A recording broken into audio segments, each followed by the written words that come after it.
अपने जहाँ पे काम कर रहे हैं वहाँ पर जाए, तो आप कुछ नया सीख कर जाए और वहाँ पर उन चीज़ों को इम्प्लीमेंट करें, उन चीज़ों को आप लागू करें। यह प्रशिक्षण कार्यक्रम हर जगह पर होता है, आप लोग देखते होंगे। कोई भी आप नौकरी प्राप्त करोगे तो एक ट्रेनिंग प्रोग्राम होता है ना। यूपीएससी के जब कुछ लोग तैयारी अगर कर रहे होंगे तो बहुत फेमस एक इंस्टीट्यूट है, क्या नाम है उसका, यूपीएससी की जहाँ पे ट्रेनिंग होती है,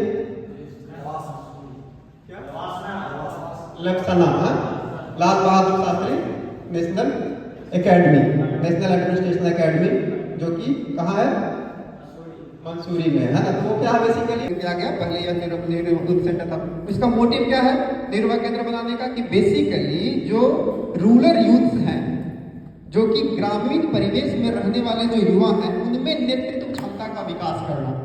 इसलिए आप देखते हो कि बहुत सारे क्लब्स बनाए जाते हैं ब्लॉक के लेवल पे, है ना, और उससे फिर वॉलंटियर चुना जाता है। और उनका काम क्या होता है कि ग्रामीण क्षेत्रों में बहुत सारे कामकाज करके, सामुदायिक कार्य जिसको कहते हैं, कम्युनिटी वर्क जिसको कहते हैं, उसको करके वहां पर इंगेज करें, पॉपुलेशन को इंगेज करें, है ना। तो आप फुटबॉल मैच कराते हो, आप पेंटिंग प्रतियोगिता कराते हो, आप डिबेट कंपटीशन कराते हो, है ना। इस तरह के कार्यक्रम हम देखते होंगे कि नेहरू युवा केंद्र डिफरेंट प्लेसेस पे लगातार कराते रहे हैं। तो मुझे जो टॉपिक दिया गया है वह है युवा नेतृत्व एवं सामुदायिक विकास, youth leadership and community development. इससे संबंधित मुझे कुछ बातें करनी है, आपसे इंटरेक्ट करना है। तो जब लीडरशिप की बात आती है, जब नेतृत्व का बात आता है, तो आपके मन में किनका नाम आता है, पॉलिटिकल लीडर्स। केवल और केवल आपके दिमाग में जैसे ही लीडर की बात की जाएगी तो आपके दिमाग में आएगा कि हाँ, कोई ना कोई पॉलिटिकल लीडर आपके इर्द गिर्द घूमेगा। बट लीडरशिप जो है वो केवल राजनीति में होता है क्या? नहीं, ऐसा तो नहीं। हर जगह पर लीडरशिप क्वालिटी बहुत जरूरी होती है। जहां भी आप बैठे हो, जैसे मान लीजिए एक ग्रुप ये होगा, ये ग्रुप ये होगा, 1 2 3 4 5 एक ग्रुप होगा, तो ग्रुप अच्छे तरीके से काम करे उसके लिए भी आप देखते हो कि ग्रुप लीडर बनाया जाता है। यहाँ पे बनाया गया क्या? बनाया गया है ना। तो उनका काम क्या होता है लीडर का, कि सबको मिला करके चले और इस तरीके से चले ताकि ये जो ग्रुप है वह सर्वश्रेष्ठ प्रदर्शन करे। तो जो लीडर हो, लीडर में कुछ गुण होना बहुत जरूरी है।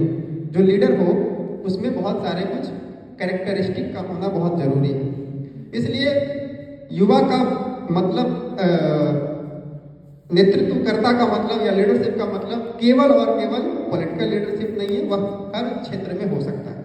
आप नाम सुनते होंगे अब्दुल कलाम का नाम, आप नाम सुनते होंगे सचिन तेंदुलकर का नाम, पुलेला गोपीचंद का नाम, सुशांत सिंह राजपूत जिनका मृत्यु हो गया फिल्म के क्षेत्र में, है ना। ऐसे बहुत सारे लोग हैं जो कि हम्बल बैकग्राउंड के होते हैं। मैं ये नाम इसलिए लिया क्योंकि इनका बैकग्राउंड देखोगे तो हम जैसे आप जैसे इनकी बैकग्राउंड थी, इनकी पृष्ठभूमि जो थी बहुत ही ज्यादा साधारण थी।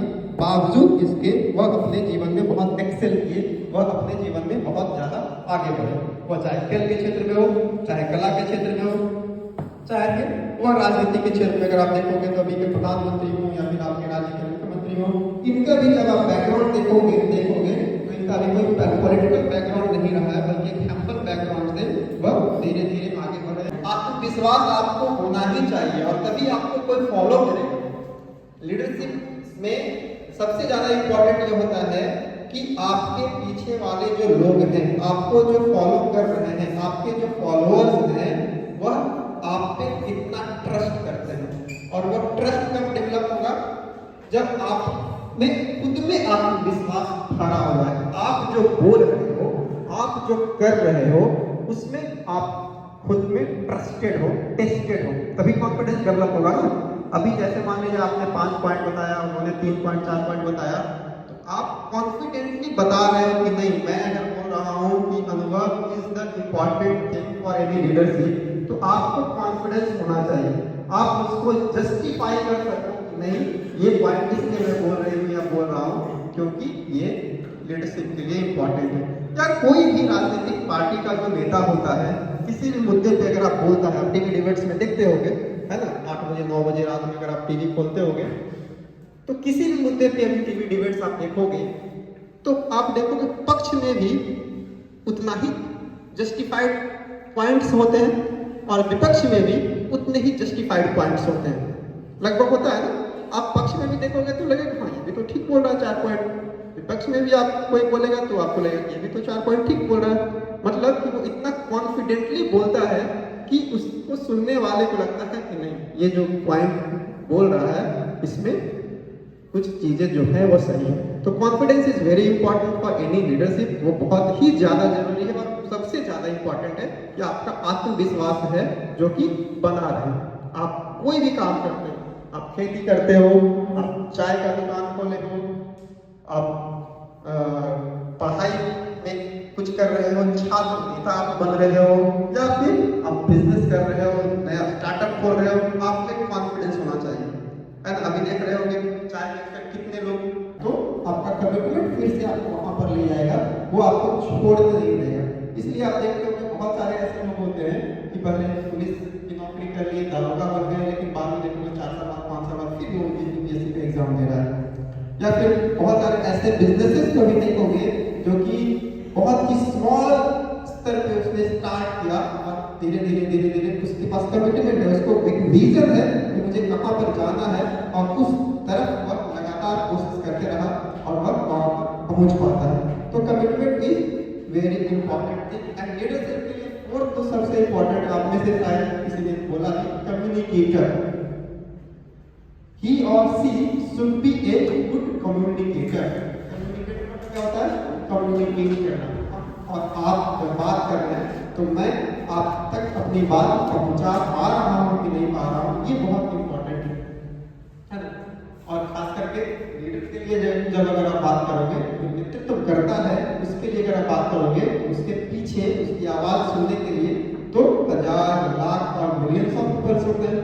तो जब तक वह गुड कम्युनिकेटर नहीं होगा, जब तक वह जो बोल रहा है उसे बात कर रहे हैं, कोई भी अच्छा जो लीडर होता है देखोगे लगातार वो कम्युनिकेट करता है, इस तरीके से कम्युनिकेट करता है कि उसके जो फॉलोअर्स हैं उसको लगे यस ये हमसे ही बात कर रहा है ना। तो ये बहुत ही ज्यादा जरूरी है, आप कम्युनिकेट अच्छे तरीके से करो। किसी वर्क प्लेस पे अगर आप जाओगे तो मान लीजिए आप अथॉरिटी पे हो, आपके नीचे हराजी बहुत सारे लोग 200 500 लोग काम करते हैं, आपने जो ऑर्डर दिया, आपने जो बताया वो नीचे लेवल तक पहुंचेगा कि नहीं पहुंचेगा ठीक तरीके से, वो बहुत मैटर करता है कि वह काम ठीक तरीके से हो पाता है या नहीं हो पाता है। बहुत सारे गेम्स भी इसमें खिलाए जाते हैं, जिस तरीके की कम्युनिकेशन को कैसे देखा जाता है। तो मान लीजिए यहाँ पर 25 लोगों को खड़ा कर लिया जाए, पहला व्यक्ति को कुछ एक सेंटेंस मैं बोलूंगा, ठीक है, तो निश्चित रूप से जो 25वां व्यक्ति है वहां तक पूरा डिस्टॉर्टेड फॉर्म में बात हो जाएगा, नहीं है। मतलब पहला व्यक्ति को मैं बोलूंगा, ये व्यक्ति दूसरे व्यक्ति को बोलेगा, दूसरा व्यक्ति तीसरे को बोलेगा, तीसरा चौथे को बोलेगा, चौथा पांचवां को बोलेगा। तो जो लास्ट में खड़ा होगा तो आप देखोगे पहला जो बोला और जो 20वां बोला या 25वां बोला उसमें कोई तालमेल नहीं।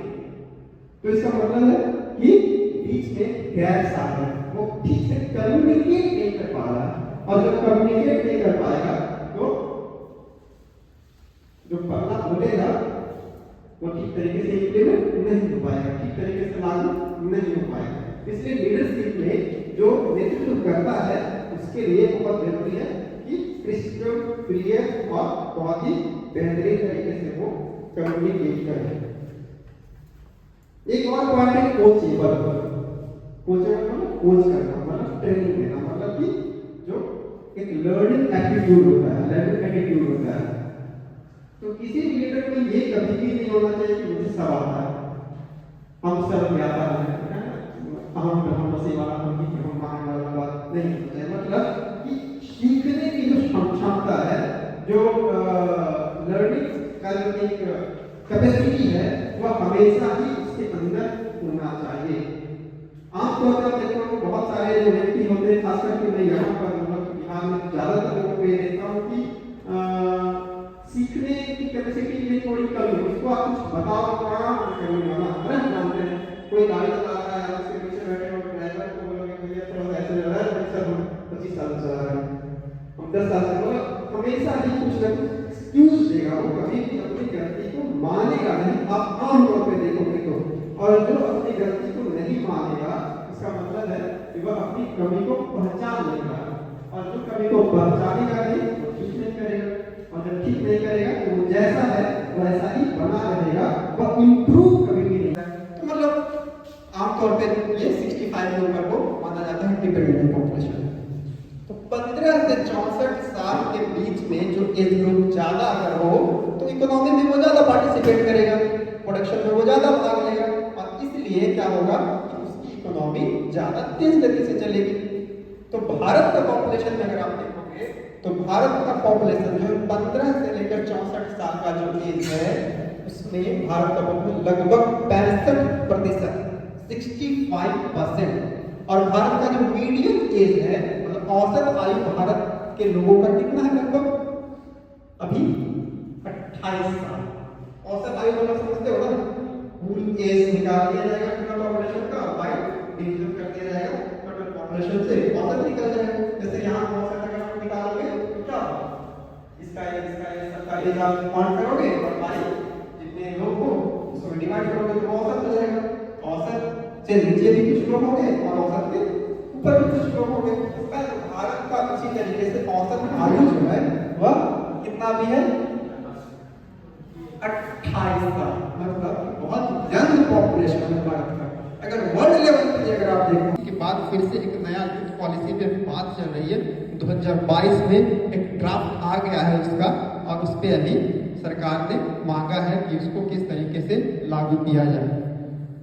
तो हम लोग देख रहे हैं कि युवा जो है भारत के लिए खास करके क्यों इम्पोर्टेंट है, कि भारत एक युवा देश है और आने वाले दिनों में भी 2041 तक माना जा रहा है कि 2041 तक भारत का जो ये जो यंग पॉपुलेशन है वो ऑप्टिमम पे रहेगा, और 2050-52 के बाद हो सकता है कि भारत का पॉपुलेशन भी धीरे धीरे ओल्ड एज की तरफ बढ़ सकता है। मतलब आने वाला लगभग 25 साल जो है वह भारत अभी डेमोग्राफिक डिविडेंड की अवस्था में रहने वाला। इसलिए ही कहा जा रहा है कि आने वाला जो दिन है वो चाइना, यूएस, जापान को पछाड़ते हुए भारत आगे बढ़ सकता है, क्योंकि भारत का जो पॉपुलेशन है वह इस तरीके का इतना कारगर उसमें हो सकता है। तो ये जो पॉपुलेशन है वह कम्युनिटी वर्क में कैसे काम करे, कम्युनिटी डेवलपमेंट में कैसे काम करे, ये भी बहुत इंपॉर्टेंट है। और कम्युनिटी डेवलपमेंट, सामुदायिक कार्य जो है आप देखोगे तो बहुत इंपॉर्टेंट इसलिए है कि बहुत पहले से अगर आप देखोगे तो बहुत सारी जो क्रांतियां जो आई हैं, बहुत सारे जो चेंजेस आए हैं भारत में या फिर बहुत पूरे देश में, वो कोई एक व्यक्ति नहीं ला पाया है। कोई एक व्यक्ति लिख सकता है, कोई एक व्यक्ति विचार दे सकता है, लेकिन कोई भी जो बदलाव लाए जाते हैं, कोई भी जो क्रांति अगर आती है, किसी भी तरीके के रेवोल्यूशन आते हैं, बहुत बड़े चेंजेस आते हैं, मूवमेंट्स अगर हो, आंदोलन हो, तो उसमें बहुत सारे लोग लगते हैं, है ना। 19वीं शताब्दी में आप देखो तो बहुत सारे भारत में ऐसे बदलाव आने शुरू हुए थे, बहुत सारे ऐसे धार्मिक सुधार आंदोलन किए गए हुए थे। कुछ ध्यान है 19th और 20th सेंचुरी में जब भारत का राष्ट्रीय आंदोलन भी चल रहा था, नेशनल मूवमेंट चल रहा था, तो बहुत सारे ऐसे धार्मिक सुधार आंदोलन, राजा राम मोहन राय का नाम सुना होगा, ईश्वर चंद्र विद्यासागर का नाम सुना होगा, आर्य समाज के संस्थापक कौन थे, दयानंद सरस्वती का नाम सुना होगा, है ना। ये लोग क्या उस समय कर रहे थे कि भारत में जो कुछ धार्मिक कुरीतियां हैं उसको कैसे हटाया जाए, उसको कैसे खत्म किया जाए समाज से, उसके लिए बहुत सारे आंदोलन चला रहे हैं।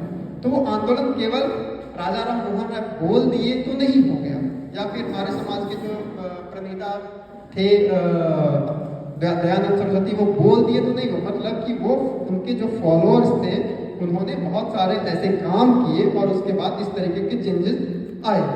या फिर भारतीय राष्ट्रीय आंदोलन में अगर आप देखोगे तो महात्मा गांधी बहुत मेजर रोल प्ले किया उन्होंने, लेकिन महात्मा गांधी और बाकी जो लीडर्स थे उनमें डिस्टिंक्शन क्या था, उनमें अंतर क्या था राष्ट्रीय आंदोलन में, तो आप देखोगे तो शुरुआत के दिनों में जो लिबरल फेज के जो नेशनल मूवमेंट के जो लीडर्स थे वो बेसिकली लोगों को नहीं जोड़ रहे थे।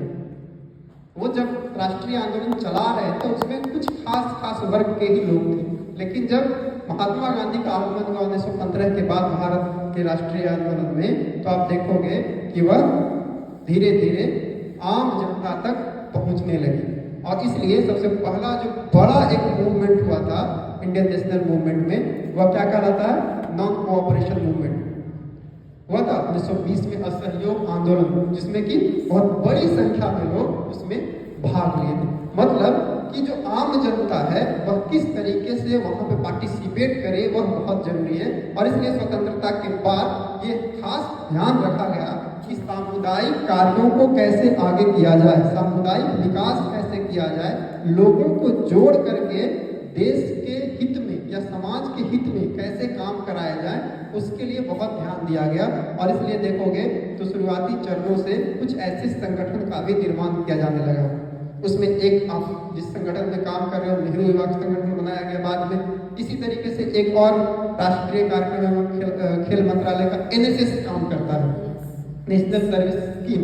अगर आप कॉलेज में पढ़ते होंगे तो हर कॉलेज में यह नेशनल सर्विस राष्ट्रीय सेवा योजना है, जो कि 1969 में बनाया गया था।